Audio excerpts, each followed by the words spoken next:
away from the halfway point. There's Joe Benson there in the car number 9. He was on the tail end of the lead lap. A lap down now. Johnny Benson. And we got a spin. Dennis Setzer involved. A couple other cars spinning over there. Jeff Fuller is involved. The 00 of Buckshot Jones. And caution will come out. Setzer loops the car around and will try to keep the car on the lead lap as the pace car comes out. And indeed, he will stay on the lead lap as the pace car will catch the field just behind Setzer. Let's see if we can see what happened as they were all jumbled up there in turns 1 and 2 on the restart. A lot of cars running very close together, and that somebody got hit from behind. Was that Fuller that got hit from behind first? Looks like Setzer got Fuller from behind, spun Fuller, and then trying to get on the brakes. He gets tapped, and his car spins. Fuller continues to go on his way, and that will bring the caution flag out for the 4th time. But it'll be a short caution. 1 lap to go, and we'll go back to green flag racing. And we have completed 100 laps. We are halfway home, and now if the showers would return, if it would rain, it would be a complete race here. The Kroger NASCAR 200. There's Carl Simmons with the cross flag, signifying we are halfway in this 200-lap event. Jeff Fuller is in the pits. Let's see what they're pulling quarter panel away from that right rear tire to be sure that it's not rubbing. They look it over. And remember, he has completed more laps than anyone in this series this year. So he wants to continue to do that, so he goes back out. Green flag about to come. Johnny Benson the leader, Elton Sawyer second, Jason Keller is third, Bobby Daughter in 4th place. You can see the top 10, the way they're running. And let's run along with Dennis Setzer's in car, see if we can see how he saw it. Just a little bit of a tap. Jeff Fuller. Hopefully a harmless spin. Brought out the caution, but the green flag is out again now.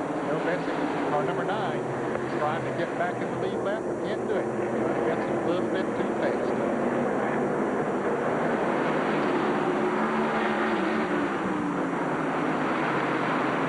Randall LaJoy in the Euroleague car number 64 up there, also 1 lap down.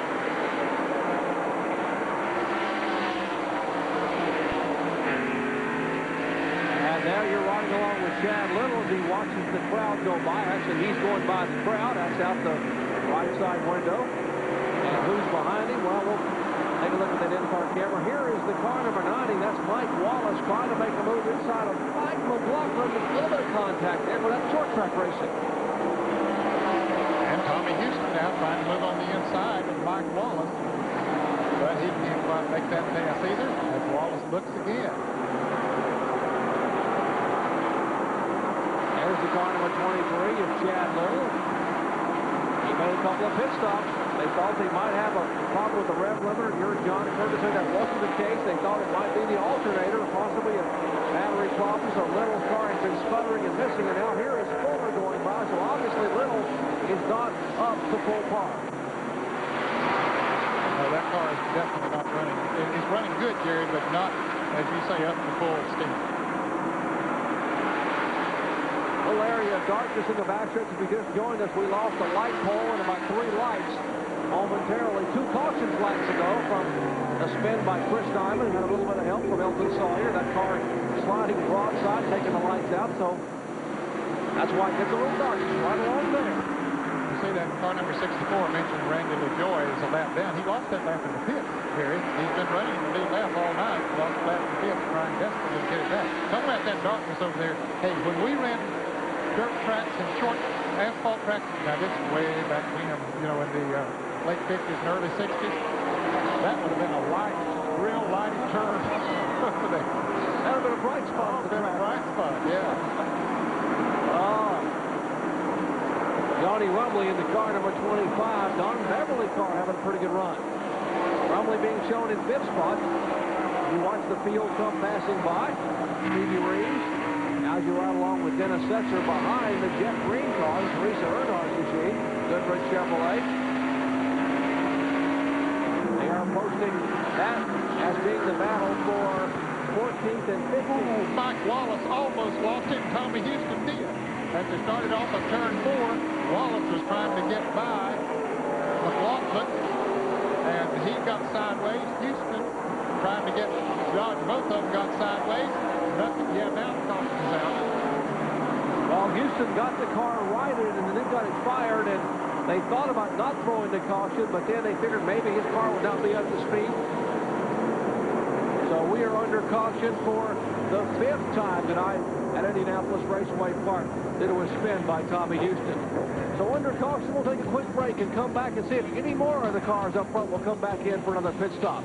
Back with more in a moment.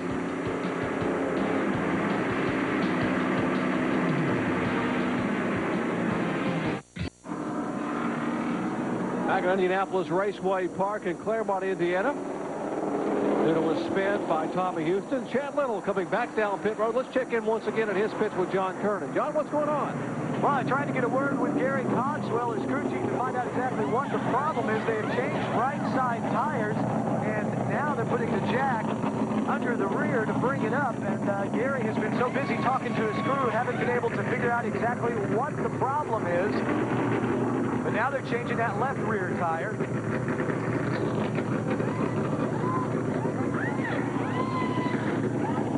They're going to have to hurry.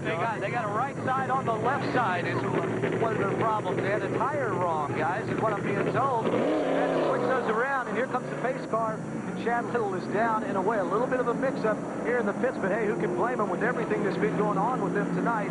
First, they thought they had that problem with the rev limiter, and then the alternator is not really up to stuff, so it's not charging the battery, although they have not gone to that second battery yet. They have not put it in, so these guys are having some problems. And Chad Little remains on the lead lap. There are 17 cars on the lead lap. I'll show you some of the replays. Here, David Green gets a little bit of tap a moment ago. Looks like... well, that was when they slowed down for Tommy Houston, who had spun down to the inside of the racetrack. A little different look from a high camera here at the start-finish line. There's Houston's car coming to rest on the inside. And what had happened to cause Tommy to spin is Mike Wallace was trying to pass Mike McLaughlin coming off of turn 4. Wallace got completely sideways. Houston was trying to pass Wallace down on the inside, had to hit his brakes, and when he did, he spun around. Let's go down to Bill, standing by with Scott Houston. Scott, another great run for your dad. He got a little traffic out there. He's running with Mike and a couple other guys. Car's still real good. We don't think Mike Wallace has a spotter or maybe some sort of problem, but nevertheless, we're still good, so we'll try to win it. You're doing okay on tires? Doing pretty good, yeah. Yeah, he's on. Okay, they were looking to try and get another set in case he had flat spotted those, so they opted to leave him out on the racetrack. 1 to go. Well, that spin cost Tommy Houston about 7 spots on the racetrack. Could have cost him a lot more had the caution not come out, because even though he was trying to get up to speed, he could have possibly lost a lap. He is now being shown in the 14th spot. He was in 7th position when he got involved in that shown a moment ago and spun up in turn 4. They are waving the caution flag once again to hold off the restart. So we'll take another quick break and come back with live green flag racing action from IRP in just a moment.